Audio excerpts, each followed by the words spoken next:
ಇವತ್ತು ಬಿಜಾಪುರ ಜಿಲ್ಲಾಧಿಕಾರಿಗಳ ಕಚೇರಿಯಲ್ಲಿ ಜಿಲ್ಲಾಧಿಕಾರಿಗಳಿಗೆ ಭೇಟಿಯಾಗಿ ಮನವಿಯನ್ನು ಭಾರತೀಯ ಕಿಸಾನ್ ಸಂಘದಿಂದ ಸಲ್ಲಿಸಲಾಯಿತು.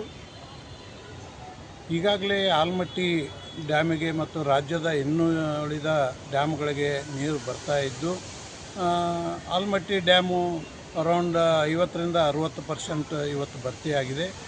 ಈ ಬರಗಾಲದ ಛಾಯೆಯಲ್ಲಿ ದನಗಳಿಗೆ, ಕುರಿಗಳಿಗೆ ನೀರು ಸಿಗ್ತಾ ಇಲ್ಲ.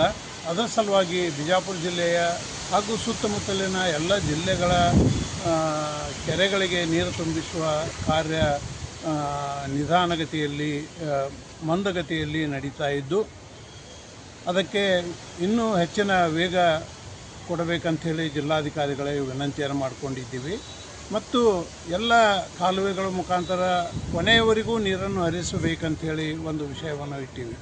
ಇದರಂತೆ ಯಾವ ಕಾಲುವೆಗೆ ಎಂದು ನೀರು ಬರುತ್ತದೆ, ಎಂದು ಬಂದು ಮಾಡುತ್ತೇವೆ ಅನ್ನುವುದನ್ನು ವಾಟ್ಸಪ್ ಆಯಾ ಕಾಲುವೆಗಳ ಸಂಬಂಧಪಟ್ಟ ರೈತರಿಗೆ ವಾಟ್ಸಪ್ ಗ್ರೂಪ್ಗಳನ್ನು ಮಾಡಿ ಅವರಿಗೆ ಮೆಸೇಜ್ಗಳನ್ನು ಕಳಿಸಬೇಕು ಮತ್ತು ಈ ವಿಷಯವನ್ನು ಗಂಭೀರವಾಗಿ ಪರಿಗಣಿಸಬೇಕಂತೇಳಿ ಮಾನ್ಯ ಜಿಲ್ಲಾಧಿಕಾರಿಗಳಿಗೆ ವಿನಂತಿಯನ್ನು ಮಾಡಿಕೊಂಡಿದ್ದೀವಿ.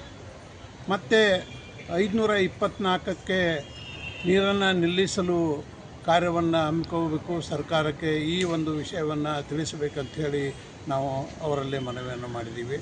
ಮತ್ತು ಕ್ರೀಡೆಗೆ ಸಂಬಂಧಪಟ್ಟಂತೆ ಬಿಜಾಪುರ ಜಿಲ್ಲೆಯ ಕ್ರೀಡಾ ವಸತಿ ಶಾಲೆಯಲ್ಲಿ ಬಾಸ್ಕೆಟ್ಬಾಲ್ ಮತ್ತು ವಾಲಿಬಾಲ್ ಗ್ರೌಂಡ್ಗಳನ್ನು ಹೊಸದಾಗಿ 3 ಕೋಟಿ ರೂಪಾಯಿಗಳಲ್ಲಿ ನಿರ್ಮಾಣ ಮಾಡುತ್ತಿರುವುದು ಜಿಲ್ಲೆಯ ಎಲ್ಲ ಕ್ರೀಡಾಪಟುಗಳಿಗೆ ಸಂತೋಷದ ವಿಷಯ. ಆದರೆ ಈ ಎರಡೂ ಕ್ರೀಡಾಂಗಣಗಳನ್ನು ಅತ್ಯಂತ ವೈಜ್ಞಾನಿಕವಾಗಿ ಅಂತಾರಾಷ್ಟ್ರ ಮಟ್ಟದ ಕ್ರೀಡಾಂಗಣಗಳನ್ನು ಆಗಿ ಮಾಡಬೇಕು ಮತ್ತು ಎಕ್ಸ್ಪರ್ಟ್ಸ್ ಕ್ರೀಡಾಪಟುಗಳು, ಇಂಜಿನಿಯರ್ಗಳನ್ನು ಕರೆದು ಇವುಗಳನ್ನು ವಿನ್ಯಾಸಗೊಳಿಸಬೇಕಂಥೇಳಿ ನಾವು ಜಿಲ್ಲಾಧಿಕಾರಿಗಳಲ್ಲಿ ವಿನಂತಿಯನ್ನು ಮಾಡಿಕೊಂಡಿದ್ದೀವಿ. ಈಗಾಗಲೇ ಕನಕದಾಸ ಬಡಾವಣೆಯಲ್ಲಿ ಇಂಡೋರ್ ಸ್ಟೇಡಿಯಮನ್ನು ಮಾಡಲಾಗಿದೆ ಮತ್ತು ಇನ್ನೂ ಉಳಿದ ಸ್ಟೇಡಿಯಂಗಳನ್ನು ಅವು ಅಂತಾರಾಷ್ಟ್ರ ಮಟ್ಟದ ಕ್ರೀಡಾಂಗಣ ಆಗಿರುವುದಿಲ್ಲ. ದುಡ್ಡು ವ್ಯರ್ಥ ಆಗಬಾರ್ದಂತೇಳಿ ಈ ದಿಶೆಯಲ್ಲಿನೂ ಜಿಲ್ಲಾಧಿಕಾರಿಗಳಿಗೆ ಮನವಿಯನ್ನು ಮಾಡಿಕೊಂಡಿದ್ದೀವಿ. ಮತ್ತು ಜಿಲ್ಲೆಯಲ್ಲಿ ಹೆಚ್ಚಿನ ನುರಿತ ತರಬೇತುದಾರರನ್ನು ನೇಮಕ ಮಾಡಿಕೊಳ್ಳಬೇಕಂಥೇಳಿ ಸಹ ವಿನಂತಿಯನ್ನು ಮಾಡಿಕೊಂಡಿದ್ದೀವಿ. ನನ್ನ ಹೆಸರು ಭೀಮಸೇನ್ ಮಹದೇವಪ್ಪ ಕೋಕ್ರೆ, ಭಾರತೀಯ ಕಿಸಾನ್ ಸಂಘದ ಕರ್ನಾಟಕ ಪ್ರದೇಶದ ಅಧ್ಯಕ್ಷರು. ಇವತ್ತು ರಾಜ್ಯಾಧ್ಯಕ್ಷರು ನಾವು ಬಂದು ಡಿ ಸಿ ಅವ್ರು ಭೇಟಿಯಾಗಿ ಈ ಹಿಂದೆ ನಾವು ಅನೇಕ ಸಲ ಮನವಿಗಳನ್ನು ಕೊಟ್ಟಿದ್ದೀವಿ. ಆಲಮಟ್ಟಿಯಲ್ಲಿ ಒಳಹರಿವು 60,000 ಕ್ಯೂಸೆಕ್ಕಿಂತ ಮೇಲೆ ಇದೆ. ಹೊರಹರಿವು 40,000 ಕ್ಯೂಸೆಕ್ಸ್ ಹೊರಗೆ ಬರ್ತಾ ಇದ್ದಾರೆ. ಇವತ್ತು ನಮಗೆ ಇಡೀ ಕೆರೆ ಏನು ನೆಟ್ವರ್ಕ್ ಮಾಡಿದಾರೆ, ಆ ನೆಟ್ವರ್ಕಿಗೆ ಎಟ್ ಎ ಟೈಮ್ ಬಿಡುವಂಥ ವ್ಯವಸ್ಥೆ ಮಾಡೋದು ನಾನು ಹೇಳಿದ್ದೀವಿ, ಆದರೂ ಮಾಡ್ತಾಯಿಲ್ಲ. ಹಾಗಾಗಿ ನಾಳೆ ನಾವೊಂದಿಷ್ಟು ರೈತರು ಬರ್ತೀವಿ. ನೀವು ರಾಂಪುರ ಡಿವಿಷನ್ ಆಮೇಲೆ ಆಲಮಟ್ಟಿ ಡಿವಿಷನ್ದ ಇಂಜಿನಿಯರ್ಗಳನ್ನ ಕರೆಸ್ರಿ, ಸೊ ಡಿಸ್ಕಷನ್ ಆಗಲಿ, ಆ ಸಮಸ್ಯೆ ಇತ್ಯರ್ಥ ಒಂದು ಮನವಿ ಕೊಡು ಹೇಳಿದೆ ಅವರಿಗೆ. ಅದು ಅಲ್ಲದೆ ಈಗ ಏನು ಸ್ಕೀಮ್ಗಳು ಮಾಡಿದ್ದಾರೆ, ಈಗ ಗುತ್ತಿ ಬಸವಣ್ಣ ಆಗಿರ್ಬೋದು, ಚಿಂಬುಲಿ ಆಗಿರ್ಬೋದು, ಮುಳವಾಡ 3ನೇ ಹಂತ ಆಗಿರ್ಬೋದು, ಆಮೇಲೆ ಏತ ನೀರಾವರಿಗಳು ಅಣಚಿ, ಬಿಯಾರ, ಸಂಕ, ಚಡ್ಚಾಣ ಏತ ನೀರಾವರಿ, ಅನೇಕ ಏತ ನೀರಾವರಿ ಮಾಡಿದ್ದಾರೆ. ಯಾವ ಪರಿಪೂರ್ಣ ಆಗಿಲ್ಲ, ಅಲ್ಲ ಅರ್ಧ ಮಾಡಿಬಿಟ್ಟಾರೆ. ಯಾವ ರೈತರಿಗೆ ಸರಿಯಾಗಿ ಉಪಯೋಗ ಕೊಡ್ತಾಯಿಲ್ಲ. ಅವನ್ನ ಸರಿಯಾಗಿ ರಿಪೇರಿ ಅವು ಏನೇನು ಸ್ಟೇಜ್ನಾಗ ಅವೆಲ್ಲ ಮಾಡಿ, ಬಿಯಾರದ 6 ಕಿಲೋಮೀಟ್ರ್ ಪೈಪೇ ಇಲ್ಲ, ಆ ಪೈಪೆಲ್ಲ ಹಾಕಿಸಿ ಮಾಡಿ ಸುಸ್ಥಿತಿ ಒಳಗಿಟ್ರೆ ಇಂಥ ಫ್ಲಡ್ನಾಗರೇ ನಮ್ಮ ನೀರು ತೊಗೊಳಕ್ಕೆ ರೈತರಿಗೆ ಅನುಕೂಲ ಆಗ್ತದೆ. ಈಗ ಎಲ್ಲ ಕಡೆ ಒಂದು ಹನಿ ಮಳೆ ಇಲ್ಲ, ಯಾವ ರೈತರಿಗೆ ಕುಡಿಯೋಕೆ ಯಾವ ಕೆರೆಗೆ ನೀರಿಲ್ಲ.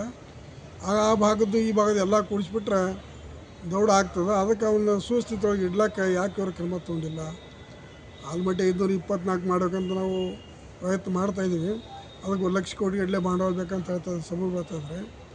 ಆದರೆ ಅದೇ ಮಹಾರಾಷ್ಟ್ರದವರು ವರ್ಲ್ಡ್ ಬ್ಯಾಂಕಿನ ಸಾಲ ತೊಗೊಂಡು ಮುಂದಿನ ವರ್ಷ ಒಂದು ಯೋಜನೆಯನ್ನು 35-40 TMC ನೀರನ್ನು ಎಲ್ಲಿ ಈ ಕೊಯ್ನಾ ಬ್ಯಾರೇಜಿಂದ ಬಾಂದರಿಂದ ಇದು ಡ್ಯಾಮ್ನಿಂದ ಉಜ್ನಿ ಡ್ಯಾಮಕ್ಕೆ ಡೈವರ್ಷನ್ ಕೆನಲ್ ಮಾಡ್ತಾಯಿದ್ದಾರೆ. ನಮ್ಮವ್ರಿಗೆ ಏನಾಗಿದೆ ಗೊತ್ತಿಲ್ಲ. ಬ್ರಿಜೇಶ್ ಕುಮಾರ್ ವರ್ಡಿಕ್ಟ್ ಆಗಿ 10ರಾಗ ಆಯಿತು, 13ರಾಗ ಫೈನಲ್ ಆಯಿತು, 13 ವರ್ಷ ಆಯಿತು. ಆದರೂ ಏನೋ ನಿದ್ದೆನೇ ಮಾಡ್ತಾರೆ. ಅವರು ಲೀಗಲ್ ಎಕ್ಸ್ಪರ್ಟ್ಸ್ ಹೇಳ್ತಾರೆ ನಿಮ್ಗೆ ಆ ಗೇಟ್ ಹಾಕಲಿಕ್ಕೆ ಏನು ತೊಂದರೆ ಇಲ್ಲ, ನೀವು ಹಾಕ್ಬೋದು, ಯಾವ ಕಾನೂನಲ್ಲಿ ನಿಮ್ಗೆ ಅವಕಾಶ ಇದೆ. ಅಕಸ್ಮಾತ್ ಏನಾದರೂ ಕಂಟೆಂಪ್ಟ್ ಆಫ್ ಕೋರ್ಟ್ ಕೇಸ್ ನೀವು ಹಾಕ್ಬೋದು ಅಂಥ ಒಂದೆಲ್ಲ ನಮ್ಮಲ್ಲಿಗಿದ್ದೇ ಸಹಿತ ಇವರು ಸುಮ್ಮನೆ ನೀವು ಅದು ನೋಟಿಫಿಕೇಶನ್ ಹೊಡಿಸಿಲ್ಲ, ಅದು ಮಾಡಲಿ ಏನೋ ತಂದಾಡ್ತಾರೆ.